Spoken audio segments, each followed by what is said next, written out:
This podcast is sponsored by Big Game Wrestling Club in North Liberty. The club is led by head coach Dylan Carew and is assisted by his brother Tyler Carew. He also includes additional coaches Tyler Clark, Jesse Whitmer, and Coach Tom Lepick. The club recently opened a new facility just outside of North Liberty, the Tom Lepick Wrestling Complex. Classes are held for beginners, youth, middle school, high school. All ages can come out to Big Game Wrestling Club and train. They have a sauna, full workout facility between cardio, weight training, MMA, Brazilian Jiu-Jitsu.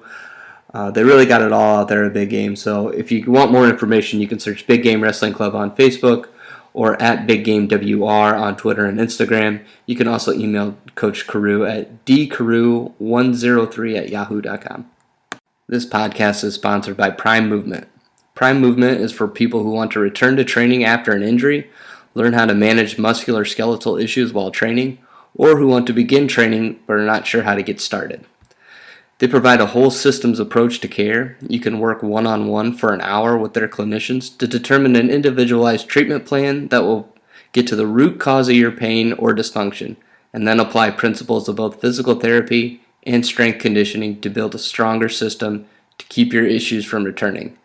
For a free consultation, follow the link in the show notes and get one scheduled today. Hey, is this heaven? No, it's Iowa.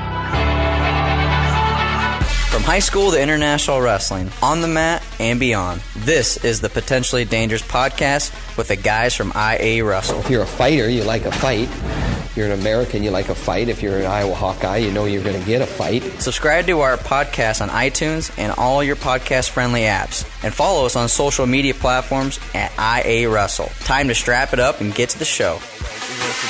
Episode of Potentially Dangerous. I'm your host, Ross Bartachek, and joining me is my good friend co-host, Lars Underbakke.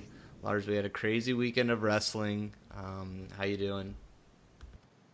I've been busy, doing good. We got to see some amazing high school wrestling and independence this weekend, and season's rolling. Yeah, were you there? Was that 2 days? Were you there for both days? Yeah, I got there Friday afternoon and missed just a little bit of the first round on Friday. It started at 2 o'clock, so real job got in the way a little bit, but saw most of Friday and then all day Saturday. Got out of there about 7 o'clock, I think, Saturday night. So yeah, the high school season kicked off with a bang, man. You were at Indy. We had some boots on the ground in Cedar Falls for Keith Young. Those are two traditionally pretty big tournaments, and doesn't slow down this weekend. There's some more coming down the pike. That looks like it's going to be some really good wrestling. So let's get into. We'll start with the college scene. Kind of wanted to talk about Cliff Keen, Las Vegas, because we had two teams out there from Iowa. We had Iowa State and Northern Iowa. Nebraska took the team title, but I think it was kind of noteworthy that Northern Iowa finished in the top 5. They were number 4. Iowa State was number 6. So overall, pretty solid team performances. Quite a few medalists between the both teams. So what are your thoughts from what you were able to watch, what you were able to kind of look through result-wise, and your thoughts from Cliff Keen, Las Vegas? yeah, so I wasn't able to watch a whole lot. Like I said, I was up in Independence, but saw just a little bit, and then obviously looking through results, a few things stuck out. One for sure, we talked a few weeks back about Todd Small, kind of how his season and maybe started a little disappointing, weren't sure what to think. He goes out to Vegas, has a huge run through the backside, and gets 4th place. I thought that was really big, to show what he can do. So you had Small, Parker, Carr, all those guys in that 3rd place match. So he really stepped up and helped out there a lot, which I thought was really big. Depending on Gomez when he can try to get in the lineup or anything like that.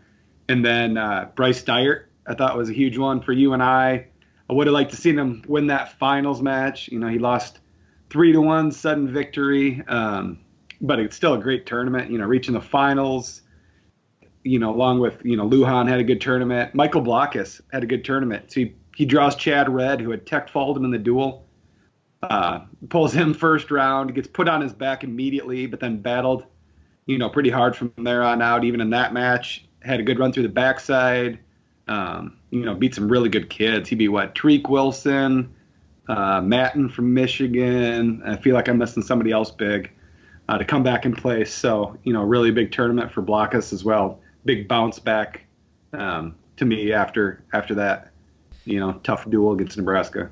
Yeah, you talk about closing that gap. I think you kind of hit the nail on the head. Probably one of the bigger performers that we didn't really see coming this weekend was Todd Small finding some offense, getting into that fourth place trophy. He had a really good run on the backside, if I recall.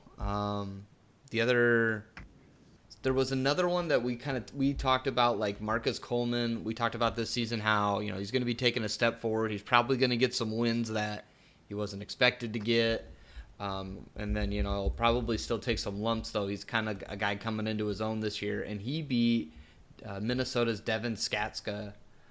What was that? 9-6. That was one match where I was like, I almost wanted to text you, but I knew you were way too busy in Independence to be like, there it is. There's that match we were talking about. It's going to come this season. And that was like the one that my eyes lit up. I'm like, there it is. Yeah, that was a huge one. And the one with Small was Louis Hayes. He goes and knocks off Louis Hayes from Virginia, which was a huge win. So they both had, he beat Ford Melton. He beat Zach Price. So they both, get some really good wins out there. Just fun to see those guys make improvements. Maybe they've had some matches that they weren't happy with, but to come back and make those improvements, make those adjustments, to me really is a huge sign of, the coaching and different things going on and how well they were able to wrestle coming back. Yeah, Blockus beat, Matten, Treek Wilson, and then ended up losing to Demas. But, good run to the black side there as well. So see some of these young guys, some of these guys that haven't had as many chances, things like that. I think we know what to expect of, Max Thompson and Steyert and, what we think we have in Carr and guys like that. So to see these other guys that maybe weren't expected to make that run in Vegas, get on the stand and keep moving up, I thought, to me, was what stood out more. And speaking of Carr, he placed third. What did you make? Because he had that big semifinal bout that he dropped. A lot of people talking about him being a title contender. What did you think after this weekend? I still think he's a title contender. I think he's learning. Ryan Deacon's as good as anybody in the country. To me, Deacon, Hidley, and then I'm going to throw Carr. I'm going to throw Young, maybe Quincy Monday. Those are your top guys. Deacon's a veteran, man. It seems like he's been at Northwestern for about 8 years now. He's just been in the mix since he was a freshman. He's been on the senior level. He's just been everywhere. So to me, that was part of it. You got a young guy, maybe not as much experience in a big tournament like this. I think Carr learns from it. I think it's a lot closer, better match the next time they meet. And I'm sure still not counting David Carr out of a national title run. Yeah, that was the craziest thing with Deacon is like that guy wrestled like a guy with his hair on fire this weekend. Beat Hidley 6-2 in the finals. If he's wrestling like that in March, he's going to be really, really hard to beat. Like, I don't know if he looked like that last season. I mean, I don't think he did, but maybe earlier in the season he did. I wasn't really paying attention, but obviously we'll get a chance to see him at Midlands coming up with him, them being the host of that. So really interested to see if he's going to continue this tear, because he'll have Young. Quincy Monday is going to be at Midlands. I can't remember if there's going to be any other big names, but I know those two for sure. So, was there any? Max Thompson comes in the top seed, finishes fifth. Do you have any thoughts on that? He lost a couple tough matches there. Yeah, I know. He lost to Brayton Lee in the semis, which, he's a young guy, but Brayton Lee is one of those two. He is a top recruit. He's been around. I don't know if you've had much chance to watch Brayton Lee, but he's just a stocky, strong, just stays in great position. He's really hard to score on, but at the same time, you're Max Thompson, you're an All-American, you've been around. You just got to learn those ways to be able to get to his legs and finish there. So, again, I think he'll learn from it. It's not a terrible loss. It's a match you probably expect him to win. and then obviously you'd like to see him come back for third, but not everybody's going to be on every weekend. Maybe it wasn't quite Max's weekend, but he was, one small move away, one takedown from making the finals. So, he'll learn from that and he'll be just fine. Again, sound like a broken record, but I'm not going to worry too much about Max Thompson. Right. And the other big one, did you talk about Gannon Gremmel taking fourth? Did you mention him yet? No, that was a very good run as well. Oh, I mean, that's one of the. I mean, he was. I can't remember if he won one match or maybe he won two matches last year at Nationals. But I pretty much everyone at Iowa State, like we said, you got to win one more match than you did the year before if Iowa State's going to take a big leap forward. So, seeing a fourth place consolation finals finish from Gannon Gremmel is huge. Yeah, and I mean, and he gave Orndorff all he could handle in that third place match as well, which was big. That's a guy who was second in the country at one point this year. So wrestled him 3-2, I believe. So yeah, just a really good tournament for Gremmel. Again, a guy we've always known had the talent. He can just put it all together, but that's definitely a good start. One other weight that didn't have any Iowa connections, but I just thought I'd point it out was 197, and that's probably more because of Jacob Warner's chances is what I'm looking at here. So Colin Moore, handled Christian Brunner from Purdue in the final 16-6. Then you got Tom Lane finishing third, and Lane was the guy that beat Warner's, and last year, and everyone was kind of like, what the heck's Warner doing losing to this guy? And now he's third at Cliff Keen, beating Jake Woodley, the guy that's beaten Warner also. So I just think, 197, I don't even know what to think about this weight anymore. Well, and throw in Warner's match Sunday, which we'll get to, it makes you wonder. But, Warner wrestled really well this weekend too. So it'll be an interesting weight going forward. I think Colin Moore is obviously the favorite, but there's a lot of guys kind of jumbled in there. Then the final guy I wanted to highlight at Cliff Keen was Alex Thompson, Iowa boy from Underwood. So he had kind of a rough tournament. He did beat up on Jace Kosler, who he's been in our events before, right? I know he was. Yeah, he did Night of Conflict. Yeah. Then he drops a 7-6 match to McCall, and he didn't get pinned. He closed that gap, but he was beating up on Schwarm again on his feet, and then once again Schwarm got on top and just kind of was able to go to work. So the only thing I kind of wanted to point out with Thompson is, we kind of knew in high school that, he's unstoppable on his feet, and that's one of the things that makes him so successful in freestyle, obviously, but that mat wrestling looks like it's still got a ways to come. I think he's going to be fine, not really hitting the panic button just because you've seen what he's done on his feet. But, I mean, he's really got to work on that mat wrestling and get a little better on both bottom and top, I guess. Yeah, and that's a typical freshman thing quite a few times to maybe have your struggles on the bottom. Alex Thompson was not on the bottom much in high school. So it's not something he's worked a ton on. And, kind of conversely, Jay Schwarm's as good as they come on top. So, yeah, I mean, you want to see him improve there. And I think he will. Like you hit on, he's dynamite on his feet. He's still dynamite on his feet in college. So, as he gets better on the mat, I think I still expect Alex to have a really good college career. Yeah, I agree. So I'm good with Cliff Keen. I mean, I think there was some strong performances from both you and Iowa State. Probably left some points on the table, honestly. So looking forward to seeing how they build on that. I think Iowa State's got they're going to Tennessee Chattanooga for a duel, and then they'll be off till the Southern Scuffle. And UNI's got the UNI Open, but I doubt they send very many starters, and they'll probably be waiting until Midland's, kind of like Iowa. But yeah, it sounds like maybe a little bit smaller crew for the UNI Open. They sent quite a few guys to Buena Vista Open last weekend. I think they'll have some of those backups again at UNI Open, but I wouldn't expect too many starters. Yeah, I agree. So moving on to the other Division I school. So Iowa was in action. They were out in New Jersey facing Princeton, they were coming off a 18-15 loss to Oklahoma State on Friday. They flew 1,300 miles home and wrestled Iowa 2 days later. I don't think they looked flat. There was a lot of good wrestling done by Princeton.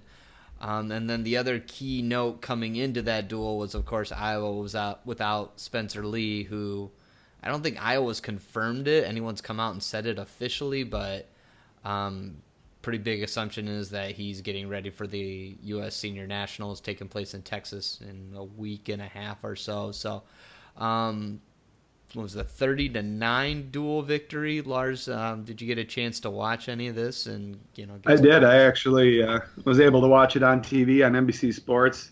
Saw the whole thing, and really Princeton came close to winning 5 matches in this duel as well. Lugo and D'Angelo went into overtime. Warner had to get a last-second takedown on Brucky. That would have been 5 matches. So Princeton's tough. I don't think too many people realize just how good this team is. Maybe they're even a little underranked. But I really didn't panic about any of the Iowa guys either. Quincy Monday beat Caleb Young. Those are 2 really good guys. It's a kind of a weird matchup. Wasn't Caleb's best match, but that one really didn't worry me. A lot of people were asking me this week about Nelson Brands. There's been the questions there of who's the guy, different stuff. Travis Stefanik was a really good recruit. He's a really good wrestler. It was just a good match. It did not really worry me about Nelson either. I think he'll be just fine. I thought Cashman fought hard. He got 2 reversals on Pat Glory. I don't know that anybody gets 2 reversals against Pat Glory. And then obviously some highlights. Kemmer just looks amazing right now. I can't say enough good things about Michael Kemmer this year. Kemmer and DeSanto look like just absolute men on a mission. Well, I guess Marinelli was kind of a bully. But yeah, DeSanto had like 7 first-period takedowns. Yeah, it was crazy. And that guy was pretty overmatched. But still, it was pretty crazy to watch just how many he had. And Kemmer, he wrestled Kevin Parker, who's not a pushover by any stretch, and he tech-falled him and just dominated. And to me, he just looks big. Even at 74, people worried about him going up 2 weights last year. We didn't really get to see him last year. And this year, there's questions coming in the air. Man, I think he looks like a big 74-pounder. Right. I think he's going to, if he takes his medical shirt and comes back, I think he's going to 84. He could. What if Nelson goes down to 74 and Kemmer goes to 84? I don't think it's completely out of the question. And then Warner, he wrestles Brucky, who had beat him before. He's down, but he just guts it out, finds a way to the leg at the end. I looked like he was going to come up and finish clean, and he didn't, but he just stuck with it and was able to get that takedown right there at the end. I think that's a really big moment for Jacob Warner. Yeah, looking forward, that's just a huge moment. Yeah, that's a big win to. He was fired up for sure, and I don't know if that's going to just blow up his confidence now. And of course, we already talked about Princeton's going to be at Midland, so turn around, he's going to have to wrestle him again probably. So that was a huge win. The Quincy Monday Caleb Young one, that was just Monday he got that takedown like right away in the first period. Yep. And I don't know, Caleb Young needs to, his offense hasn't been like, he hasn't been like super aggressive in the early goings, I would say, I guess. So when he got down, Iowa was kind of worried about, I don't know if I should say Iowa was worried, but they kind of were aware of Quincy Monday last year, so they knew he wasn't going to be a pushover then. And then, that was a decent match last year, but this year, Monday comes in and takes it from him. There was another match I was going to... then the Stefanik Brands one. What I did like in that match was, Brands could have tried to maybe ride out Stefanik for 25 seconds. Instead, he goes, no, let's go neutral, and he tries to go for the win. I think that showed some pretty good guts. I think he should, he was feeling pretty confident in his leg attacks to being able to put himself in that position. So I don't think that's a bad loss. And it's a regular season match. It's not tournament, and just there's so many factors where you'd rather see a guy go for it. And there's so many other wrestlers that'd rather play it safe in that kind of a situation. So I really liked actually how Nelson wrestled that match. Yeah, I agree. I was happy when he decided to let him go there with 30 seconds or whatever left. And at this point, what do you got to lose? I mean, it's early in the year. You're trying to learn. You're growing into the weight. You're doing all this stuff. Like, might as well. I agree. And he got after it. He just couldn't quite get there. But I liked it. So how do you see 97 at Midlands then? If you got Tanner Sloan coming back, who put it on Warner last year at the Midlands, but he's taken a couple losses this year too. I'll be kind of interested to see, does Warner get the one with the way he's wrestling this year, and you put Sloan and Brucky on the other side together? I'll be kind of interested to see how that one all shakes out. There's going to be some tough matches there for him. Yeah, 97 could be really good. Is Purdue going to be there? Purdue's traveled there in the past. Now I got to look it up. You got me curious. Purdue is going to be there. So Christian Brunner was runner-up at Cliff Keen. Wisconsin, Virginia. Maybe I should go to wrestler list. This is great radio. This is great, yeah. I just think it's interesting, because Sloan, really put it on Warner there last year. So it'll be, I really hope to see those two, get after it again. I think it'd be a fun match. But I'm just kind of curious how seeds will play out. And, will Warner and Brucky be on the same side? Will Sloan and Warner be on the same side? It makes you wonder. Is Sloan going to be there? I don't know. He was there last year anyway. I guess I haven't looked if they're coming back, but that's where he beat Warner last year. Right, yeah. I was just looking at WrestleStat isn't like 100%, take it as gold. There's some fudging there that could be different, but they don't have them there. But they have Brucky, Warner, Brunner from Purdue, and then Thomas Lane from Cal Poly, who we already talked about. Lucas Davison from Northwestern, who I can't remember what state he was from, but he was a big name coming out of high school too. Virginia's got a pretty solid guy. And Drew Phipps from Bucknell. Drew Phipps isn't terrible. So there's going to be some good names at 197 that's going to be a little bit of a minefield for it's definitely no sure shot to even make the semis. That's going to not be fun to seed. Yeah, but he could really solidify a seed too, if you go through a bracket like that, and it's going to bode well for you come March too. Man, now that I'm looking at Midlands, I kind of forgot about Northern Iowa's going back there. They're not going to Scuffle, so 174 you're going to have Kemmer. Steyert's having a really strong start at 74, and then Leidy from Purdue, who beat Steyert at Cliff Keen, is going to be there, so that's a good looking weight. DeSanto should get Sebastian Rivera, hopefully. Or Seth Gross. Seth Gross. You should probably just come to Midlands with me, Ross. Holy crap. No, this looks pretty great, man. Ooh. Lugo's going to have a tough bracket with, number one, Austin O'Connor, Max Thompson, Yaya Thomas from Northwestern. Yeah, man, thank God you're going.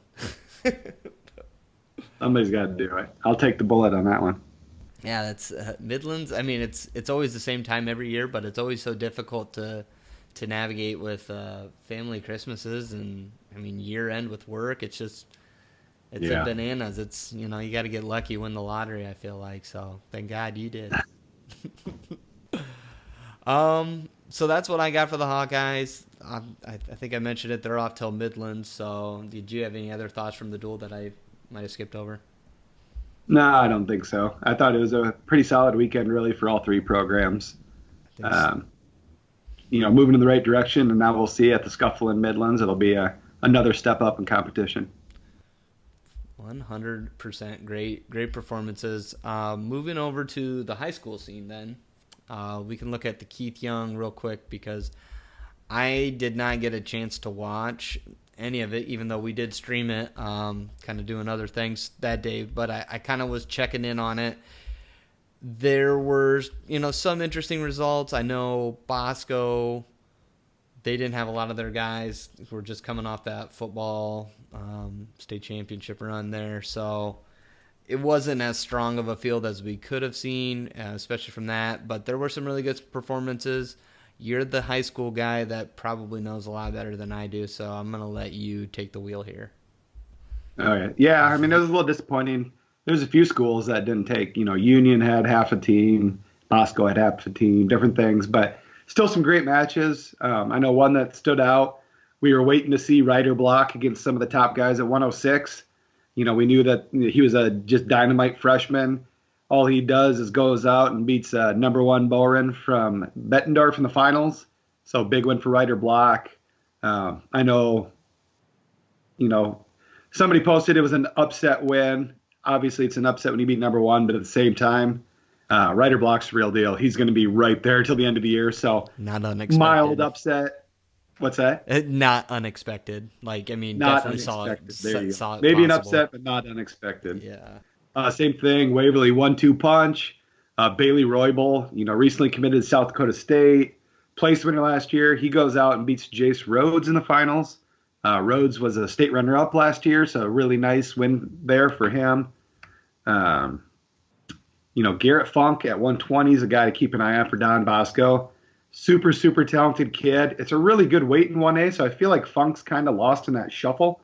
But he's going to be in contention all year long.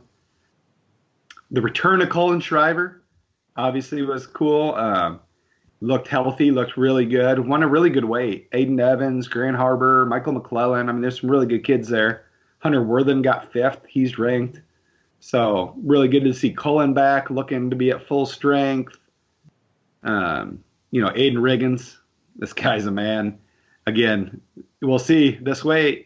He's 32. He's going to have some guys, but Tech Fall in the finals. Gabe Lewis of Denver. We've talked to, length about him. He was at West Gym. Maybe hasn't had the state finishes that he's expected. But he's off on a tear to start the year. Beat Easton Larson 6-1 in the finals. Yeah, that was a big one. I think we did like matches to watch for the week, and that was one we missed of those two potentially hitting here, and that was a big one. 6-1 win. That's pretty big. Yeah. 45, a little bit of a, Devin Streif beats Colby Striever in the semis. Streif's really tough. He's highly ranked, but I think a lot of people were writing it off, thinking Jack Thompson against Striever were going to be the finals. Obviously didn't happen. And then Jack goes out and beats Streif 12-7, so a fairly decisive win there. So there'll be a little shake up there, probably in the 3A rankings at 45, but really good.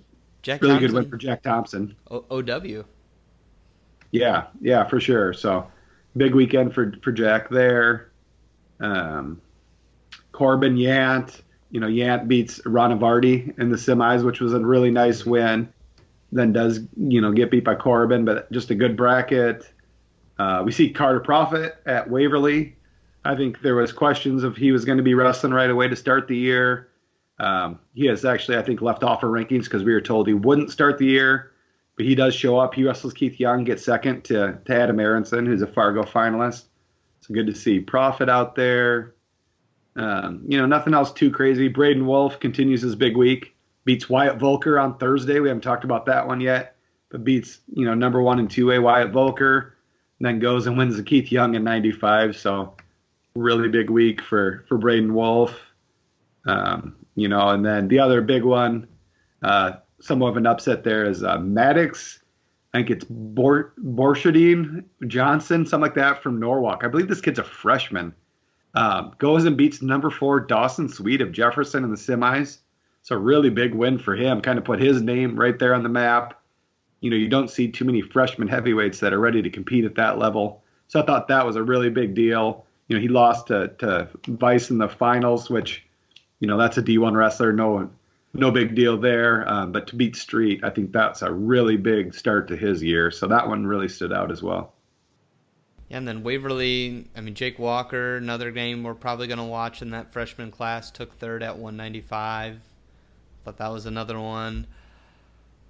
I think we kind of talked about it. It wasn't like full strength for every team, but still a really good tournament. And I guess I should mention, since we did stream it, the archives are available on Track Wrestling, or if you're a season pass member, that was included, and You're also going to get, Council Bluffs Wrestling Classic coming up, Battle of Waterloo coming up. So probably best to just get your money's worth and buy the season pass, but go back and watch some of these. Absolutely.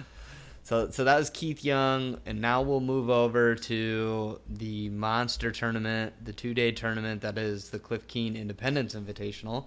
And this is where Lars was. And, so Minnesota. So much. Yeah. Minnesota Simley won the tournament, but Lisbon, surprise, small school, right? Wink, wink. They finished second ahead of Fort Dodge, which was pretty big.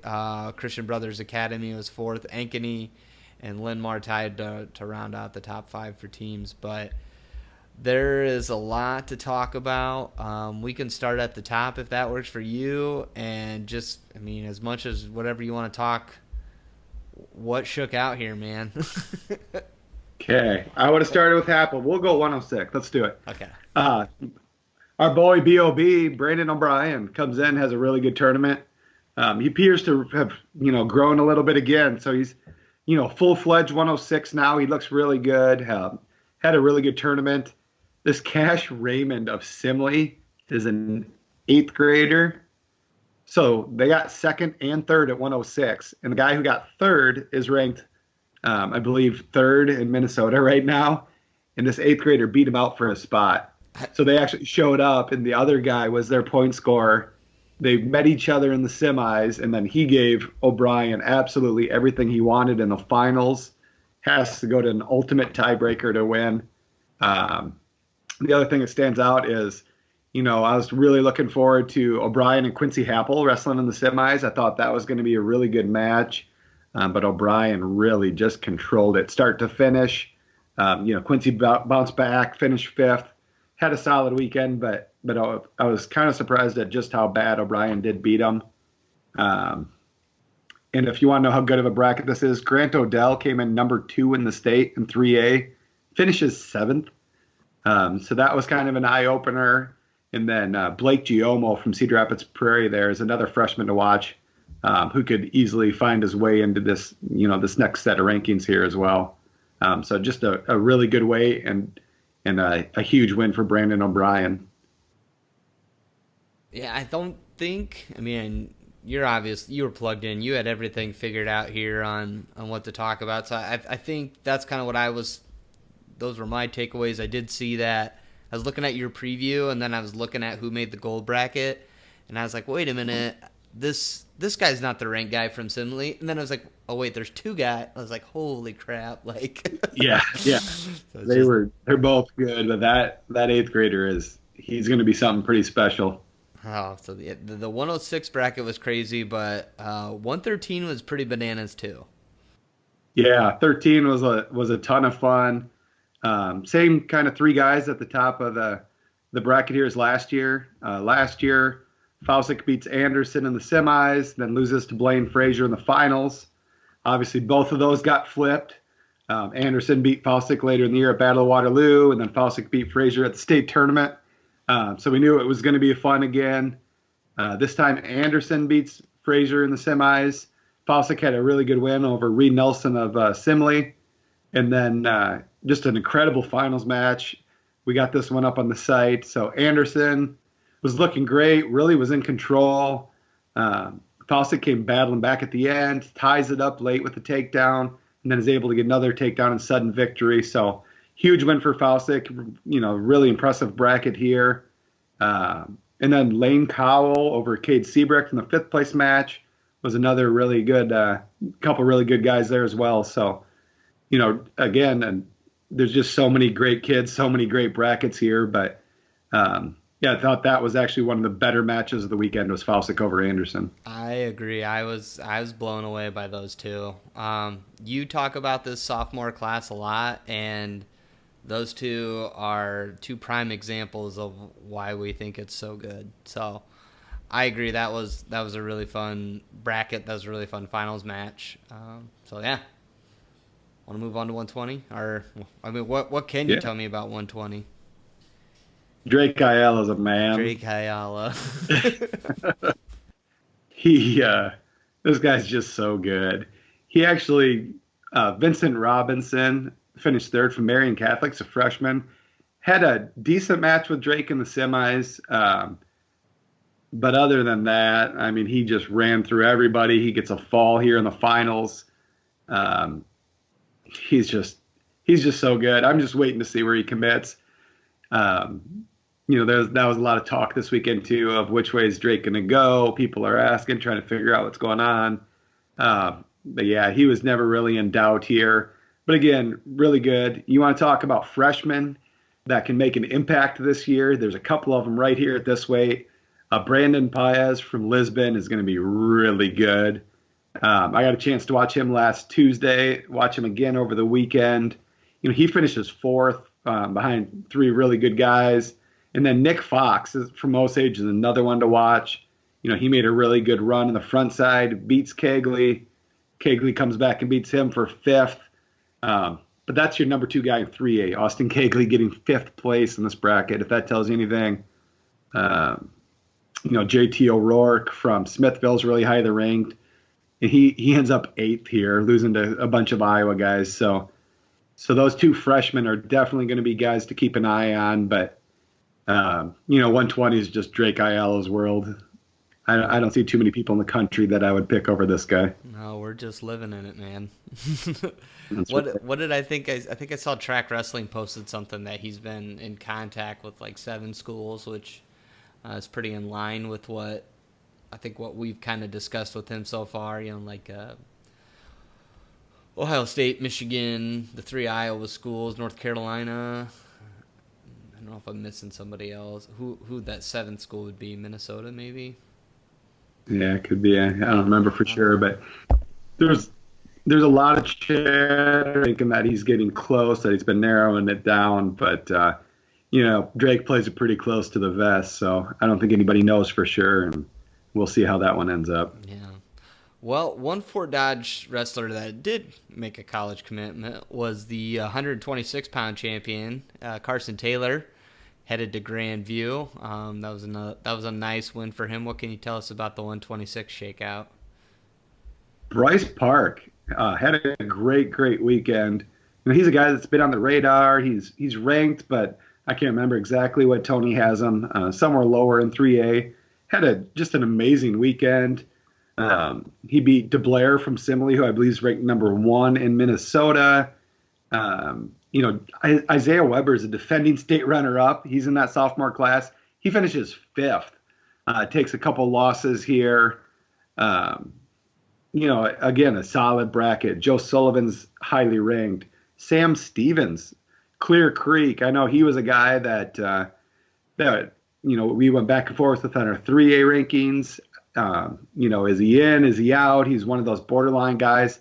Had just a really, really nice weekend. Had some good wins. Beat Sullivan. Finishes 4th here, ahead of Weber and Sullivan, who are both ranked pretty high.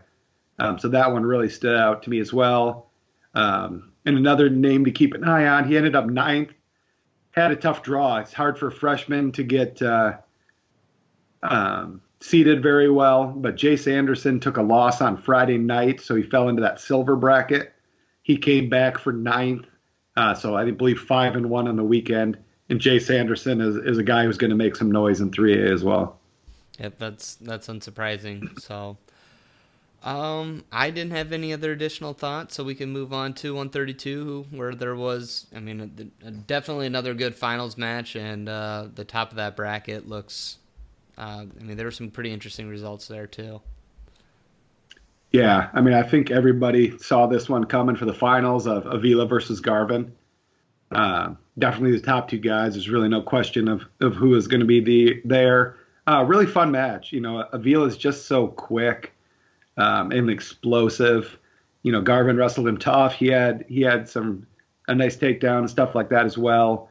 But it just seemed like every time Garvin would kind of close it in, make it close, Avila would do something to, kind of extend his lead again. So it was just kind of a back and forth match, but 11-8, Avila wins. It was a fun one. But I felt like, Avila kind of had it the whole time. Garvin, like I say, every time he'd threaten, he'd come back and he did some really nice things, but he just seemed to give it up, once he closed it within one. After that, it was a good bracket. Adler Kramer, Caden Herman, Cale Scranton. These guys are all tough. They're all ranked, but not super high. But I thought Herman looked really good this weekend. That was one that stood out to me that I wasn't quite as familiar with. So that was cool to see Waterloo East, having some success. They had a couple guys, do really well in this tournament, which was pretty awesome. 100%. And now we can get to the weight you wanted to start with. Yeah, this tournament revolves around this guy. There's not enough things to say right now about Cale Happel. Obviously, OW of the tournament. So everybody was kind of waiting to see the semis. Who gets a shot at Sokol was what I had heard part of it. So, Happel and Ratchie are committed to UNI and Iowa. They're both rated like top 10 in the country. So everybody wanted to see it. They actually met this summer in freestyle, and Happel won that match. Another fun match. I did get video of that one as well. Happel came out and just kept, he was hitting some really nice counters. He just stays in such good position, and he's so physical. He actually built a pretty good lead on Ratchie. I felt like Ratchie maybe didn't push the pace the way he should have through part of that match. He was able to get a takedown late and make it really close. Just a fun match. And then Happel goes into the finals. He's got number 2 Ryan Sokol, which, he wrestled. Who's number 1? He's been everywhere. He was committed to Iowa, backs out on the Iowa commit, goes to Cornell. So I think there was a lot of fans in the stands wanting to see our Iowa boys do well against them. And Cale Happel, man, he looked great. I thought he really just controlled that match with Sokol. I just can't say enough good things about the way Cale Happel wrestled. I thought he looked just amazing all weekend long. Ratchie was able to come back for third, beat Devin Lewis, who was rated number 1 as well in Missouri. So just a loaded bracket. Drazon Phillips, Griffin Molly. I mean, there's just some really good kids here. Christian Stanek's pretty highly ranked. He was and so is Leo Blau. They were both in the silver bracket, if that tells you anything. So just an awesome, amazing weight this weekend. But Cale Happel deserves every accolade that this kid gets, and he looks just on fire right now. Yeah, I think he deserves every accolade he gets. I don't know if you mentioned Ryan Sokol, world team member. This guy, Sokol's a big name. And I think it's pretty safe to say that, he's one of the best that go through Lisbon, and he's UNI's definitely getting a really, really strong talent from them. One of the disappointments about 138 is that Hayden Taylor was not at that weight class, even though that's where we're expecting him to be later in the season. But he was at 145. Yeah, he's up a little bit. He got pretty big. He played football this year. Was pretty big, during football. He's working his way back down. He's just not quite ready to be at 38 yet, but he looked good. He had some tougher matches. He was wrestling some bigger guys. He had a couple close matches. He had one in the semis that was tied up late. He was able to get that takedown to move on. So just nice to see him come through a bracket like this. Incredible tournament. To be up a weight and be able to make that run was huge. One of the big standouts of the weekend, freshman C.J. Walrath from Notre Dame Burlington, finished 7th, but not seen there as number 1 Cale Berg of Simile comes in. He's the number 1 seed in the tournament. I believe he was a Fargo finalist this summer, and Walrath pinned him on Friday night in the pool, and really had a nice weekend. So Walrath's going to be one to be reckoned with. I would assume he'll be working his way into the rankings here pretty quick. And then like Brandon Mills from Fort Dodge wasn't a name that really stands out in that lineup. They have so much firepower at Fort Dodge. I think Mills is one that kind of gets overlooked. He had a really nice weekend getting 5th. Sam Callum, makes the finals. That was a good run for him. But, Hayden Taylor being able to wrestle up at 45, still get through this bracket, I thought was was really good for him, and I do expect him to keep working his way down and end up at 38. And then when we move up to 152, I think we get our first champ that wasn't from Iowa, correct? I believe so, yep. Yeah, so Vinny Zerb. Yep. Go ahead, I'll let He's you. really good. Eli Lloyd's defending state champ. Lloyd looked good. He pins Marshall Houck in the semis in the first period. He's kind of cruising, feeling good. He just ran into a bulldog in Zerban in the finals. He ends up giving up the fall. But just a really good bracket. Those next three guys, Marshall Houck of Lisbon, Zeb Ganida of Solon, Graham Gamble of Iowa City West. So, a lot of Iowa firepower here, just all right behind Zerban. Houck said name. He just transferred into Lisbon this year. We haven't seen a ton of him.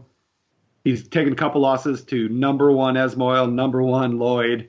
So he's seeing everybody right away. He's got an incredible schedule so far. Looked good against Ganida to win that third place match. Early in the tournament, Ganida had beat Gambrel pretty bad, which kind of surprised me just how big of a gap it was. But good to see Gambrel come back for fifth as well. So a lot of really good guys from Iowa here. But like you said, that's the first weight that an out-of-stater got, which we don't like to see. No, we do not. And then at 160, I think we saw another first, and that was the first freshman champion at 160 pounds, right? That's just expected, right? That, as you get bigger, the freshmen get better, don't they? That's right. Unreal. I didn't see this coming. I mean, we knew he was going to be really good, and I'll let you, give your 2 cents on him, but I didn't see this coming. I'll say that. I'll toot my own horn here. I've always been super high in Tate. When I saw this bracket, I actually texted one of my buddies Friday, and he was asking about the tournament. I said, watch Tate Nakabor, and I said, he's going to win this bracket at 160. And man, he looked good. He just dominated Friday night. I went in and watched his third match, was actually in the auditorium on the stage, and he gashes his eye open. He has to go get stitches Friday night. He's got the full wrap around his head all weekend. Just looking tough and everything. And I don't know if you've seen this kid, but he is a put together freshman. Physically, he's just ready. You don't see a lot of guys above 150 as freshmen that look like that are that big and ready physically. But he's been banging heads with all these guys at Eastern Iowa Wrestling Club for years. He just comes out, has a great tournament. Beats Zach Williams in the finals, who's a couple-time place winner, super highly ranked in 2A. This wasn't the best bracket, but there's a lot of really good kids. So for a freshman to come in and win this, I thought was really fun to see. New Hampton has a couple guys, Babcock and Peshek. I think Peshek's planning on going down eventually. They both were able to wrestle 60 here. Third and fourth. Caleb Ebert from Solon is an interesting one. This kid's still pretty green, but super athletic, and he gets after it when he's on it, when he's going and keeping his pace. He's going to be a name to watch too, that I expect to make a little bit of run here for Solon as well. So, like I say, not the best bracket in the world, but those top 6-7 guys are really good. And for Tate Nakaborn to win that bracket, I thought was a really big takeaway from this weekend. And then, that was unreal. I definitely had to watch his final because I haven't gotten a chance to see him. I haven't seen him live, and I definitely haven't seen a ton of, video because I guess I don't watch a lot of middle school wrestling. So this was kind of my first opportunity to get a chance to see him. And, I was really impressed, and I thought it was a really good performance out of him. What can you tell me about the 170-pound bracket? Because that one kind of seemed like a surprise to me too, but I don't know. Yeah, just when you think I've talked enough about the sophomore class, here comes Mickey Griffith putting his name square in the mix of these amazing sophomores in this class. Griffith's a guy I think we had ranked 6th in 3A. Well aware of him. He's got a brother, Tad, that's up at Loris, good wrestling family there at Lincoln. And Mickey's a guy you had your eye on. You kind of knew who he was. But if you would have told me coming in that he was going to win this bracket, I don't know that I would have believed you. But he just looked amazing. That was definitely a big story for me on the weekend. I kept talking to, coach over there and telling him how good Griffith looked, and he just kept building on it and building on it. Goes out and beats Nolan Wanzak from Simley in the finals in a huge match. And really, this is a good way. Ryan Plummer lost early in that bracket, comes back for third for Linmar. Again, Linmar had a great tournament. Ashton Barker, who's one of the top kids in the state. We've talked a lot about Barker. Ends up in fifth over Matthew Doyle, who's another, state place winner. So I thought this was a really solid bracket. A couple really good out-of-state kids. And for Mickey Griffith to come in and win that bracket the way he did, I thought, really, really put his name on the map. And, he wrestles like that. He's going to make some serious noise this year. Yeah, and Nolan Wanzak is Nick Wanzak's brother, and Nick wrestled at Minnesota, a couple-time national qualifier for them. I don't think he ever placed, Yep. but yeah, I know it's not like beating Nick Wanzak, but they're a pretty big deal in Minnesota, so that's a pretty big win. Absolutely. Moving up to 82, what did you see there? Yeah, just a little shakeup in the Iowa guys. Again, a bunch of good Iowa kids. I don't know that I saw some of these matches going down quite the way they did. A freshman from out of state. So we talked about first out of state kid, first freshman. Gavin Nelson's both. He came in and won this bracket over a lot of really solid Iowa kids. Will Hoft is. This guy is just a brick out there for City West. He's just rock solid. He wasn't able to really get his offense going against Nelson, but had a good tournament. Abe Michael from Makokata had a big win over Jax Flynn, then gets beat by Cole Davis of Independence, and then Flynn finishes fifth. So these are three of the top guys in 2A. So they kind of flipped around, had some weird matches, which is going to be fun for me in our next set of rankings here. And then Colin Muller from Osage was a guy that was debating going 52 to start the year. So they have Zach Williams at 60. They have Spencer Mooberry at 70. So this kid has to decide between 52 and 82, if you can imagine. Sounds like Nelson Brains. Right. So I actually had him preseason ranked at 52 because that's where I thought he was going. That's where Coach thought he might. He ends up at 82. It sounds like he might stay up there. Still gets in the gold bracket, finishes, in seventh place right up there with all these ranked kids. So making that huge jump. He's way undersized, and he's still good enough to get into the gold bracket and place pretty high. So I thought that was a really good sign out of Miller, and as he continues to grow, I'll be interested to see where he fits into the rankings up here. And then 195 was another weight where it was not won by an Iowan, but there were quite a few Iowa guys there near the top. What did you think of that weight? Yeah, Cole Clark continues to wrestle really well. He's the number one guy in 1A. And this is a big difference maker for me for Lisbon. Everybody knows about Happel and Avila and, Quincy Happel, lots of guys. I don't know that Cole Clark gets the love he deserves around the state, but he's going to be a really big difference maker for Lisbon. And if he's able to win a state title, that's the kind of thing that could really push them over the top. And he looks ready for it at this point. Again, I've seen Lisbon a couple times last weekend. He looks really good. He falls to Quayon short in the finals, but that's a really good wrestler. And he was able to beat Jack Dara from Christian Brothers, which was a really nice win. So another good weekend for Cole Clark. Great to see Levi Egley back on the mat for Fort Dodge. He missed a lot of time, but good to see him back. He looked really good. Ashton Stoner DeGroot's a big name out of Prairie. Unfortunately, he was injured, so he fell down to sixth. But, a couple of guys I wanted to watch in 2A, Cole Lewis, Gabe Hempstead are both rated. Both had really good tournaments. So, just a solid weight. Cole Clark stood out, and great to see Egley back. And hopefully Stoner DeGroot won't miss a whole lot of time there. Yeah, those three guys, Clark, Egley, and Stoner DeGroot, were the three that I was like, kind of had circled like those are the guys in this bracket. So unfortunate they didn't get the title, but Simley really cleaned up in the upper weights, didn't they? Because they went 82, 95, and 220. Yeah, they were good. That's a really good team all the way through. But yeah, their upper weights were really good. Huge one here, Andrew Hamilton from Algona. I'm going to take one here. I didn't even have this kid ranked.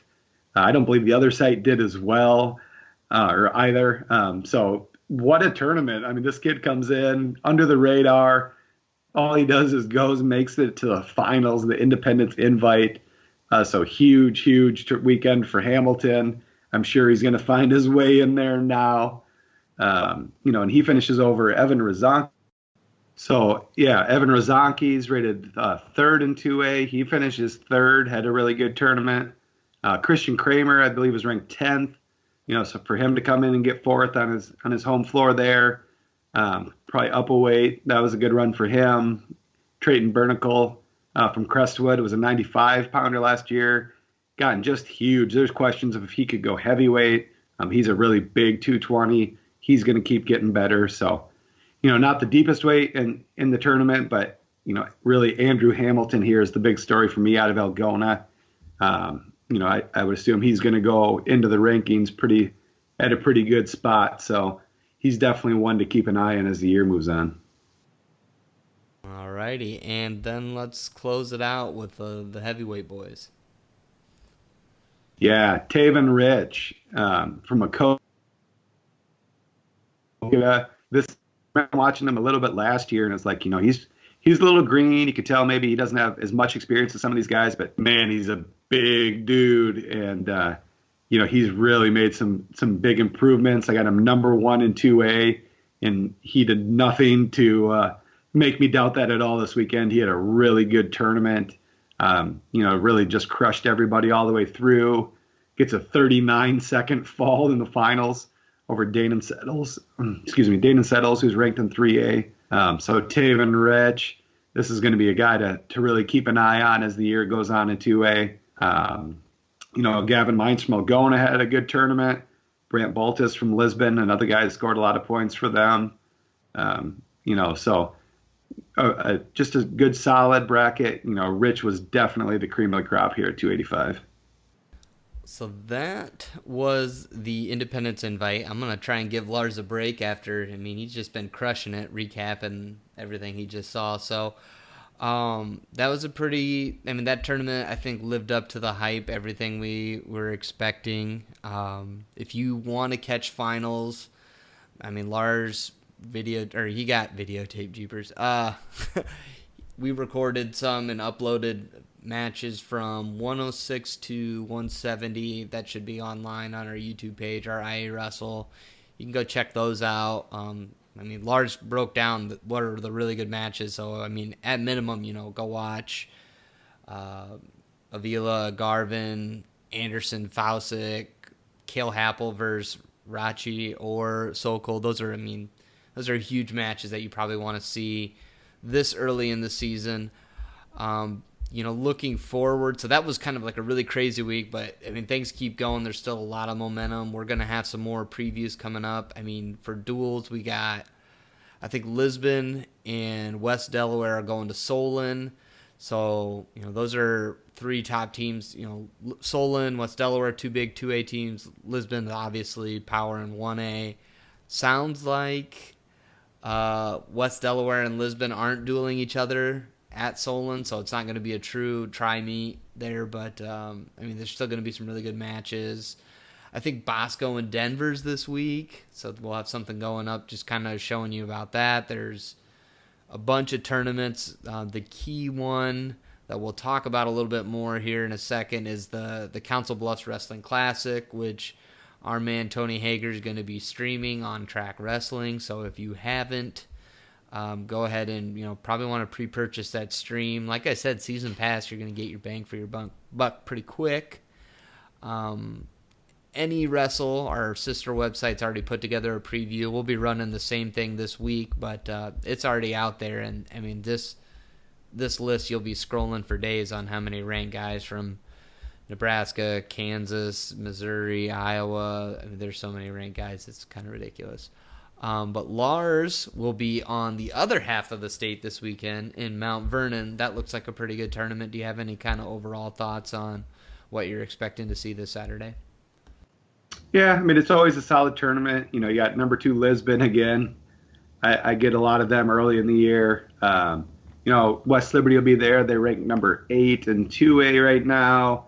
My first look this year at Davenport Assumption, I'm really excited to see. They got a couple of really, really good young freshmen I really want to see. Michael Macias, Derek Bass. So just a good tournament overall. 220 is probably going to be the highlight. You got number 2 in 2A, Kobe Simon. Number 3 in 2A, Seth Adrian. And number 2 in 1A, Luke Recker of East Buchanan. Yeah, so where's he from? I've never heard of it. East Buchanan. Oh, okay. You ever been there? Yeah. Alma mater for Ross Bartachek. Little love for East Buck. So 3 guys ranked in the top 3. So that's definitely a bracket to watch. 132, we'll have Stanek, Avila, Meeker. Meeker committed to Loris today. So a lot of good competition there as well. So some really good brackets, but 220 is going to be kind of the highlight, and then some really good freshmen that I want to watch again this weekend. Yeah, Schmidt, Bass, and then you got Happel in that bracket too. 106 is going to be pretty solid. Yeah, Neo Gady from Marion, Arnie Galvan from Mount Vernon are both ranked at 106 as well, so going to be some good ones. Yep, as expected, so Lars will be there. I mean, you can follow him at Lars IA Wrestle. He'll be tweeting up a storm, just like he was in Independence last weekend. And everybody was blowing up his Twitter feed, I'm pretty sure, liking, retweeting everything he had. So that was Really awesome. busy. Yep. To the Bluffs.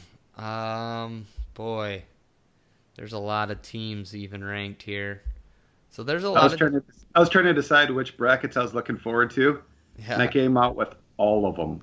Right? I was going to count how many brackets had at least like 3 number 1 ranked guys, and it's kind of insane. 1, 2. One weight had like 4 number 1 guys. Yeah, 145 does. Jesus. I mean, there's just so many guys in this. Where do you see with a tournament like this? Where do you even start, Lars?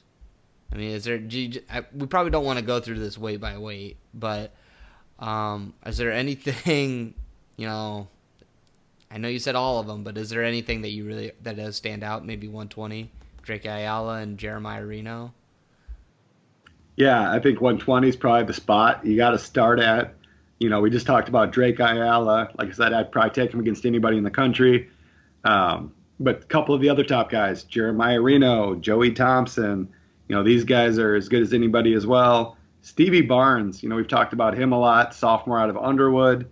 He's in this bracket as well. And then just, tons and tons of other ranked guys. So that to me is probably my favorite bracket. But there's just so many brackets here I'm looking forward to up and down the lineup.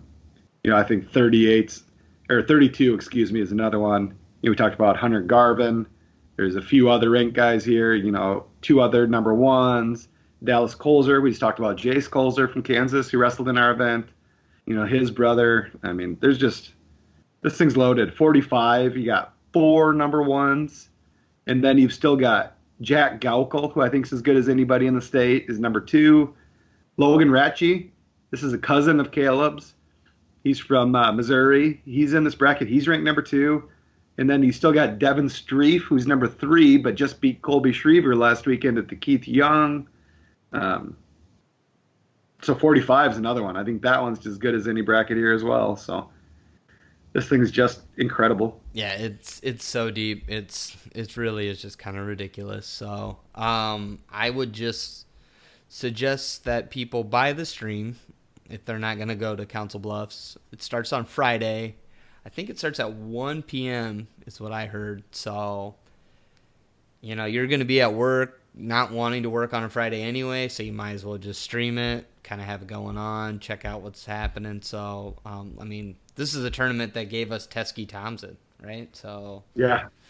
UNI fans, you got Jared Sima coming in at 160 commit. So, he's got a chance to wrestle some really good kids, Mayfield, Matthias. yes. I mean, it's incredible. You're going to have to watch this thing. Yes, it's like I said, it's kind of ridiculous. So, I think we'll leave that one at that. We can kind of talk about what else is coming because so you're gonna have to go through all these tournaments. There's a couple more tournaments that will probably have previews like Appleton, Parkersburg. You said one other one that you were looking at today that looked pretty good. What was it?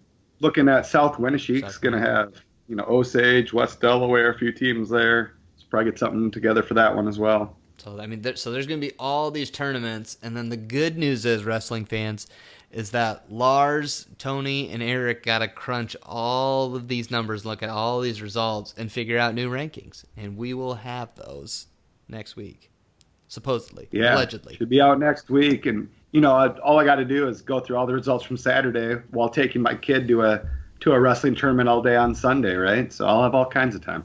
Exactly. And then I don't know if Hager wants us to talk about this, but I'm going to do it anyway because he's not here. We also have the Dan Gable Wrestler of the Year. Those nominations should be going up on IA Wrestle maybe next week. It's kind of what the rumblings is. Maybe it'll be the next week, but those should be up soon. We always get a lot of fan participation. It's probably good to note now, we're probably going to have to say it 100 times, that the online vote does not determine who automatically goes through. It counts as one vote. I think there's 12 members of the committee that vote to advance to each subsequent round in the Wrestler of the Year. I think there's 3 rounds total. So it starts at 15, goes to 10, then does it go to 3, and then they vote the winner? Does that sound right? Yep. So the fan vote is vote number 13. So basically, if you got a tie going down, that fan vote's where it comes in. So that doesn't mean you shouldn't be voting for, whoever you want to move on to that next round, because it really could be a factor. If even if it is down to just, only one coach voted for this guy and only one coach voted for this guy, but the fan vote is the tiebreaker, right? So that's where it comes in. That should be up soon. I think the list is still kind of getting finalized, so be on the lookout for that. Lars, is there anything else coming down the pike? I don't think so. We're going to Battle of Waterloo coming the following weekend, which is huge. Yeah, like I say, our new rankings coming out. We're in full swing. It's going to be busy. Busy. So that was hopefully girls rankings coming before long too. Looks like we're at about 450 girls right now. So it'll be interesting to see when those numbers all shake out exactly where we're at. But, last year we were just under 150, I believe, and now we're over 450. So incredible push from all the girls in Iowa this year, all the people trying to make a difference, and it's working. Yeah, I saw Utah this week got sanctioned. They sanctioned girls wrestling, so the more participation, the better. Let's put the feet to the fire here. So I'm glad to see the girls showing out in force, and hopefully keep that momentum moving. So that is what I got for the podcast. I think Lars is pretty good. We talked your guys' ears off, so hopefully you guys enjoyed the show. You can follow us on social media. The website is iawrestle.com, and it's at iawrestle on all platforms. You can follow Mr. Lars at Lars IA Wrestle, and I'm at Ross B Check. So thanks everybody for tuning in, and we'll be back next week.